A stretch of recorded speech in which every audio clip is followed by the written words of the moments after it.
Háblame de Miami, ¿dónde están las mami?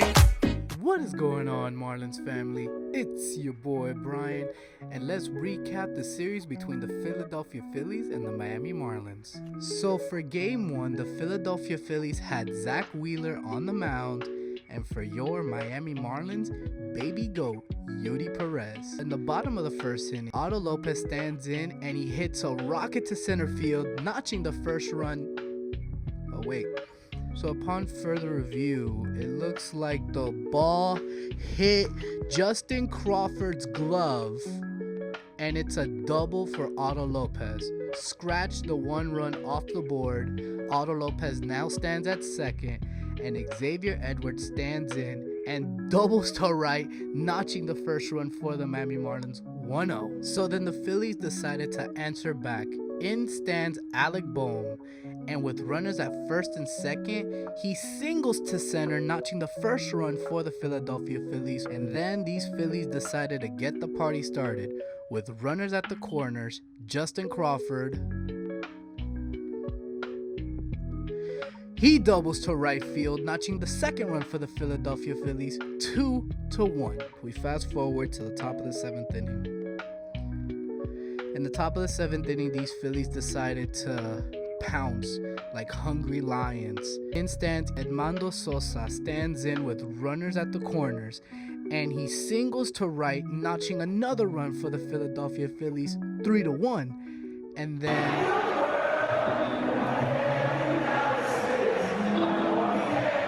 in stands Bryson Stott, and he homers to right, giving the Phillies the 6-1 lead. So now we fast forward to the bottom of the 8th inning, where these fish decided to hunt and become the predator for once. That sounded so wrong, oh my god. Insert Otto Lopez with runners at first and second, and he singles to second, notching a run for the Miami Marlins 6-2. And then Liam Hicks stands in and hits a sacrifice fly, notching another run for the Marlins 6-3. And then Agustin Ramirez, with a runner on second, singles to center, notching another run for the Marlins 6-4. And in the bottom of the 9th inning, these fish continue to hunt. Otto Lopez stands in with a runner on first, and he singles to right, notching another run for the Marlins 6-5. Right there at the cusp of victory, Xavier Edwards stands in and he lines out to center, giving the Marlins the L, 6-5 Philly. So now we fast forward to game 2, where the Philadelphia Phillies had Andrew Painter, and for your Miami Marlins, it was Max Myers. And let's just say, these fish decided to hit.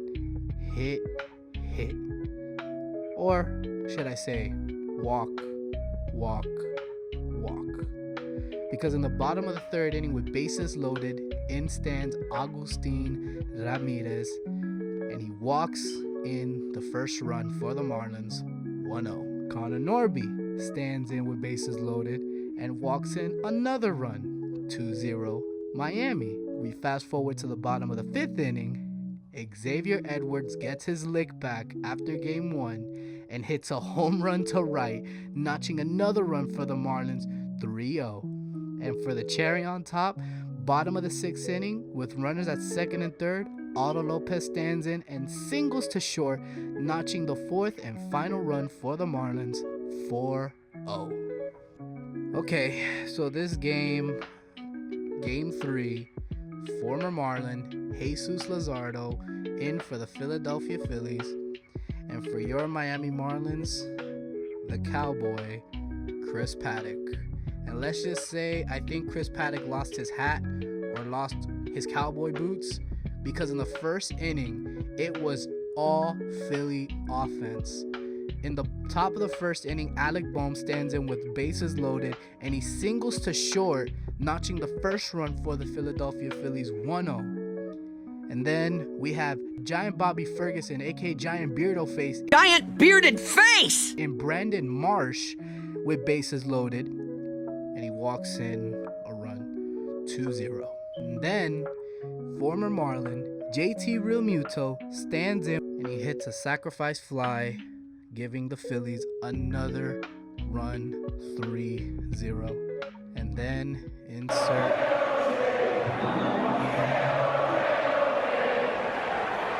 we insert Bryson Stott with runners at the corners and hits a home run to right field, giving the Phillies a 6 lead.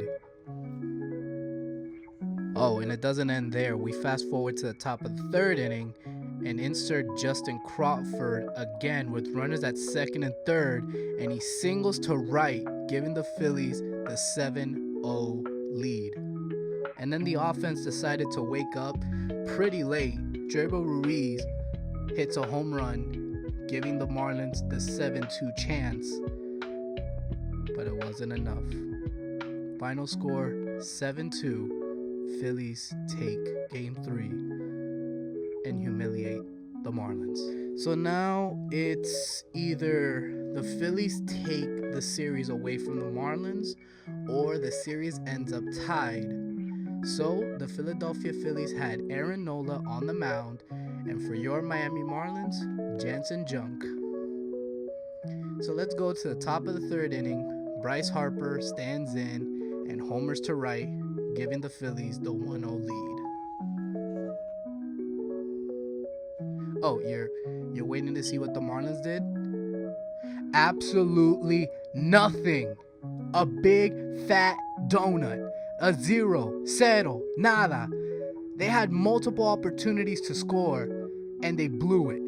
Multiple chances with runners on base and they blew it. Getting caught stealing multiple times? Really?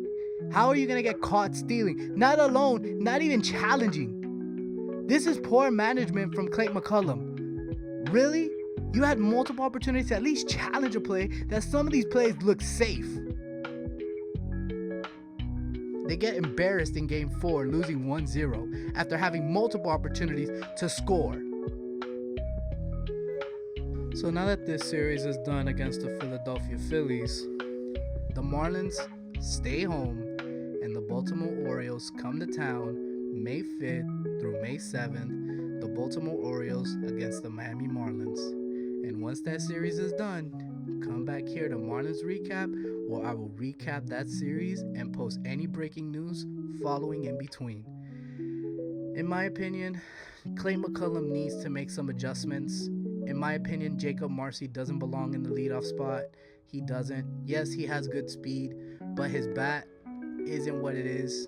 I mean, you send down Agustin Ramirez, but we really need a good leadoff batter to get on base. Kyle Stowers, in my opinion, he hasn't been producing any offense after his injury. He's been kind of slowing down. I don't know if his hammy's acting up, but Clay McCullum needs to be a manager and not be a friend if we want to start winning big games, because right now we're slipping. The Marlins still stand in second place above the Nationals, but we're never going to compete against any other big team. And the Orioles are looking for revenge. Anyways, that's my little vent session. That's my little vent. Hope you guys enjoyed this recap. And as always, I'll see you in the next recap.